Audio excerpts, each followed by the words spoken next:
सर्वप्रथम सर्वांना श्री स्वामी समर्थ. स्वामी महाराजांच्या कृपेने तुमच्या सर्व चांगल्या इच्छा पूर्ण होत ही स्वामींचरणी प्रार्थना करते आणि आजच्या व्हिडिओला सुरुवात करते. उद्या 17 एप्रिल 2026 शुक्रवार दिवशी चैत्र अमावस्या आलेली आहे. मराठी नवीन वर्षाची पहिली अमावस्या म्हणजे चैत्र अमावस्या उद्या 17 तारखेला आलेली आहे. अमावस्या प्रारंभ होत आहे 16 एप्रिलला रात्री 8:11 ही चैत्र अमावस्या तिथी प्रारंभ होत आहे आणि उद्या 17 एप्रिलला शुक्रवारी सायंकाळी 5:23 ही अमावस्या तिथी समाप्त होत आहे. उदय तिथीनुसार 17 तारखेला शुक्रवारी उद्याच आपल्याला चैत्र अमावस्या साजरी करायची आहे. बघा, शुक्रवार आणि अमावस्या तिथी खूप सुंदर दिवस आहे. आपण जसं अश्विन अमावस्येला माता लक्ष्मीची सेवा करतो ना, एवढी नाही जमत, पण थोडी का होईना महिलांनो, दादांनो, उद्या शुक्रवारी अमावस्या आलेली आहे आणि या वर्षाची मराठी वर्षाची पहिली अमावस्या म्हणजे चैत्र अमावस्या सुंदर दिवस आहे. आपल्या घराची इडापिडा दूर करण्याचा सुद्धा दिवस आहे आणि आपल्या घरात लक्ष्मी स्थिर, लक्ष्मी प्राप्तीचा सुद्धा उद्या दिवस आहे. सुंदर दिवस आहे. सकाळी लवकर उठायचं आहे. शुक्रवार आहे, आपण तर तसं रोजच लवकर उठतो, पण उद्या अमावस्येचा दिवस आणि शुक्रवारी अमावस्या आल्याने अतिशय सुवर्ण योग जुळून आलेला आहे. चैत्र अमावस्या शुक्रवारी आल्याने काही लक्ष्मी प्राप्तीसाठी सेवा करायची आहे.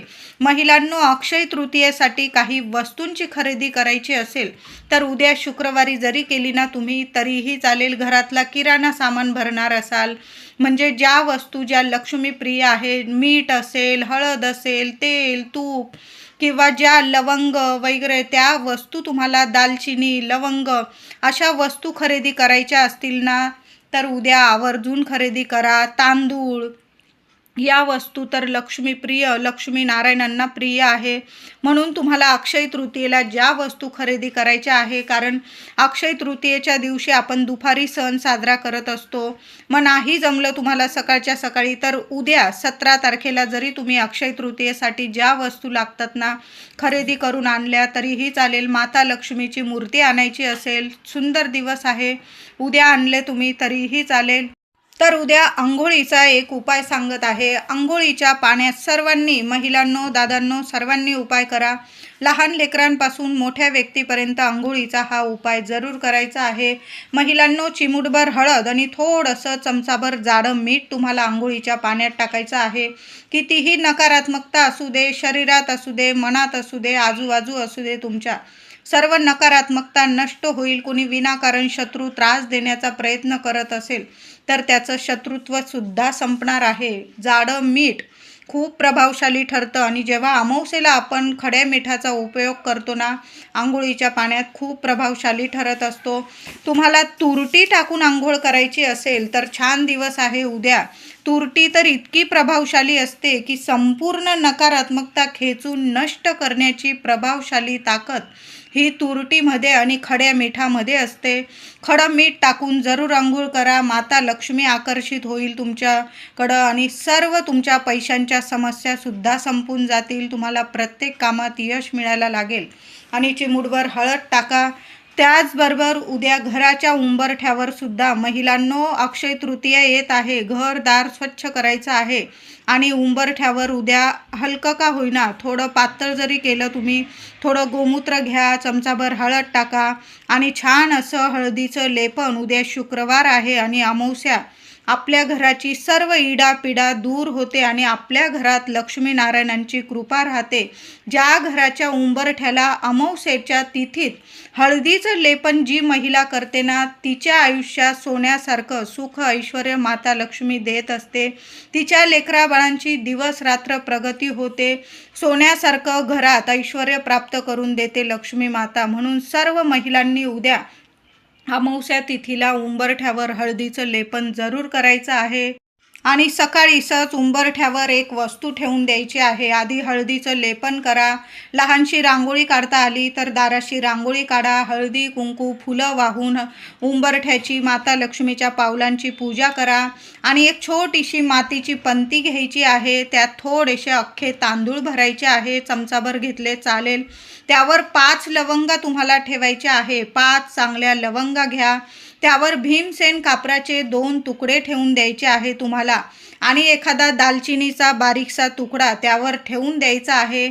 एखाद्या कोपऱ्याला ठेवा, ज्या साईडनी कुणी ये जाय करत नाही त्या साईडला त्या मातीच्या पंतीत या वस्तू ठेवून द्यायच्या आहे. दिवसभर राहू द्यायच्या आहे त्या. फक्त कुणाचा पाय लागणार नाही याची काळजी घ्या म्हणून एखाद्या कोपऱ्याला आपण उंबरठ्यावरच ठेवून द्यायचे आहे. संध्याकाळी दिवा वगैरे लावून घ्यायचा, माता लक्ष्मीची प्रार्थना वगैरे करून घ्यायची आहे. दोन्ही हात घराबाहेर जायचं, महिलांनी दोन्ही हात उंबरठ्याला लावायचे.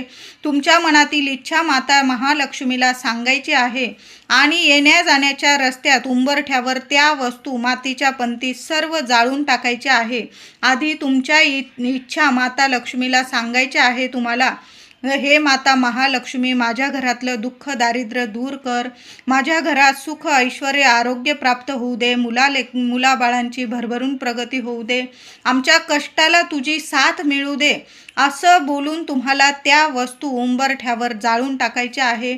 सुंदर उपाय आहे महिलांनो. दर अमावस्येला करत जा, पौर्णिमेला करा, अमावस्येला करा, दर शुक्रवारी करा, पण हा छोटासा उपाय दर शुक्रवारी संध्याकाळी जरूर करा. सकाळीच हळदीचं लेपन करत जा, त्या वस्तू ठेवून द्यायच्या आणि ऐन संध्याकाळी दिवा अगरबत्ती लावून घ्यायची आणि उंबरठ्याला हात लावून प्रार्थना करून त्या वस्तू जाळायला सुरुवात करा. एका याच्यातच तुम्हाला फरक जाणवेल. उद्या सुंदर दिवस आहे. हा उपाय प्रत्येक महिलेने जरूर करायचा आहे. उद्या सकाळीच माता महालक्ष्मीची मूर्ती असेल, श्रीयंत्र असेल, देवघरातील प्रत्येक देवांना गाईच्या दुधाने अभिषेक करायचा आहे. पंचामृत असेल पंचामृताने करा, नाहीतर गाईच्या दुधाने करा. दूध नसेल साधं चिमूटभर हळद पाण्यात टाकून घ्या महिलांनो आणि त्या हळद मिश्रित पाण्याने गणपती बाप्पांना अभिषेक करा. विठू माऊली, रुक्मिणी मातेची मूर्ती असेल, बाळकृष्णाची, माता महालक्ष्मीची, कुलस्वामिनीची मूर्ती असेल, टाक असेल, श्रीयंत्र, सर्व देवांना त्या हळद मिश्रित पाण्याने अभिषेक करायचा आहे. नसेल साधं पाण्याने अभिषेक करा, पण छान अशी पूजा करायची आहे. माता महालक्ष्मीला एक का होईना लाल गुलाबाचं किंवा जास्वंदाचं, प्रथम गणपती बाप्पांना जास्वंद अर्पण करा, नंतर महालक्ष्मीला अर्पण करा. त्याचबरोबर भगवान श्री हरी विष्णू म्हणजेच बाळकृष्णाच्या मूर्तीला पिवळी किंवा ऑरेंज झेंडूची फुलं असेल आवर्जून अर्पण करायचं आहे. त्याचबरोबर देवघरात तुमच्याकडं श्रीयंत्र असेल, माता महालक्ष्मीची मूर्ती, तुमच्या कुलदेवीचा टाक असेल, सकाळी किंवा संध्याकाळी ओम श्रीम नमः, ओम श्रीम नमः या मंत्राचा जप करत करत तुम्हाला महालक्ष्मी मातेला कुंकुमार्चन करायचं आहे. सुंदर सेवा आहे. जशी आपण लक्ष्मी पूजनाला सेवा करतो ना, उद्या तशाच पद्धतीने करायची आहे. पहिली अमावस्या आहे वर्षाची. सोन्यासारखं वर्ष जाणार आहे तुम्हाला. सेवा चुकवू नका. थोडं का होईना 11 वेळा 21 वेळा किंवा जास्तीत जास्त वेळा महालक्ष्मीच्या मूर्तीवर, श्रीयंत्रावर, तुमच्या कुलदेवीचा टाक असेल, कुंकुमार्चन जरूर करा. ते कुंकू नीट सांभाळून ठेवा. वर्षभर कपाळी लावा आंघोळीनंतर. खूप छान अनुभव येता. यामुळे सुद्धा तुम्हाला महालक्ष्मी अष्टकाचा उद्या पाठ करायचा आहे. 8 वेळा करा 16 वेळा करा, पण उद्या महालक्ष्मी अष्टकाचा पाठ जरूर करा. कनकधारा स्तोत्र तुम्हाला पठण करता आलं तर जरूर पठण करा. 1 वेळा करा, 8 वेळा, 16 वेळा, जेवढी सेवा होईल ना मनापासून करा. 1 वेळा का होईना भगवान श्रीहरी विष्णूंची सेवा म्हणजे विष्णू सहस्त्र नामावली यूट्यूबवर लावून द्या किंवा तुम्ही स्वतः पठण करा. पण ज्या घरात नारायणांची सेवा होते तिथेच माता लक्ष्मी स्थिर नांदत असते. म्हणून उद्या नारायणांची सुद्धा सेवा करा आणि महालक्ष्मीची सुद्धा सेवा करायची आहे. उद्या मोठी अमावस्या आहे. वर्षाची पहिली अमावस्या. बघा, अक्षय तृतीयेला तर आपण पितृदेवांची सेवा करू, पण दर अमावस्येला सुद्धा आपण आपल्या पितरांची सेवा करायची आहे. काही करू नका. गोळाभर दही भात घ्या. ताजा भात शिजवून घ्यायचा आहे. चमचाभर ताजं दही टाकायचं आहे. त्यावर चिमूटभर साखर टाका. एखाद्या पत्रावळीत बाऊलमध्ये घ्यायचं आणि घराबाहेर तुम्हाला तो दही भात एखाद्या कोपऱ्याला ठेवून द्यायचा आहे जिथं कावळे चिमण्या येतात. आणि तुम्हाला प्रार्थना करायची आहे तुमच्या पितृदेवांना. ज्या मनात इच्छा असतील, तुमच्या समस्या असतील, पितृदेवांना नमस्कार करून बोलायचे आहे. आणि तो दही भात साखरेचा नैवेद्य कावळ्याला दाराबाहेर ठेवून घरी यायचं आहे. मागे वळून बघत बसू नका. चिमणी खातंय, कबूतर खातंय का कावळा खातोय, तुम्ही तुमचं कर्तव्य केलेलं आहे. दर अमावस्येला आपण गोळाभर दही, भात, साखर आपण जेवण्याच्या आधी आपल्या पितृदेवांच्या नावाने दाराबाहेर ठेवतो, घराबाहेर कावळ्याला घास काढतो. हेच आपलं छान कर्तव्य आहे. बाकी आपले स्वामी बघत आहे. आपण घासातला घास पितृदेवांच्या नावाने आधी जेवण्याच्या आधी काढत आहोत ना, हेच आपलं चांगलं कर्म आहे. बाकी आपले स्वामी बघत आहे. म्हणून अशा पद्धतीने उद्या कावळ्याला दही, भात, साखर जरूर ठेवायचं आहे. त्याचबरोबर महिलांनो, घरात अशांतता असेल, नकारात्मकता वाटत असेल, घर भाड्याचं असो, स्वतःचं असो, काय करायचं आहे, जेव्हा कावळ्याला दही भात ठेवाल ना तुम्ही, थोडासा दही भात एखाद्या कागदावर किंवा पत्रावळीत तुम्हाला घरात मध्य ठिकाणी ठेवायचा आहे. तुमचं हॉल असेल किंवा छोटं घर असो, मोठं घर असो, एखाद्या कोपऱ्याला जरी ठेवला ना, दही भात साखर दिवसाच ठेवून द्यायचा आहे 12-1 वाजेच्या आत. आणि तो दिवसभर तो दही भात तिथंच ठेवायचा आहे. दही भात ठेवताना तुमच्या वास्तूला काय तुम्हाला प्रार्थना करायची असेल, माझ्या घरातली अशांतता, नकारात्मकता, वास्तुदोष, पितृदोष नष्ट होऊ दे, माझ्या घरात सुख शांतता लाभू दे, आरोग्य लाभू दे, लक्ष्मी प्राप्ती होऊ दे. तुमच्या ज्या समस्या असेल, मी उदाहरण सांगितलं, तुम्हाला जे बोलायचं आपल्या वास्तूला ते बोलून घ्या. दही भाताचा नैवेद्य वास्तूला सुद्धा अर्पण करायचा आहे. आणि ऐन संध्याकाळी म्हणजे दिवे लागण्याच्या आत तो दही भात घराबाहेर एखाद्या झाडाखाली तो दही भात ठेवून यायचा आहे. म्हणजे आपली वास्तू नेहमी तथास्तू म्हणत असते. वास्तूला सुद्धा दर अमावस्येला असा गोळाभर दही भात जरूर ठेवत जा. आणि संध्याकाळी सूर्य मावळण्याच्या आधीच तो दही भात घराबाहेर ठेवून द्यायचा.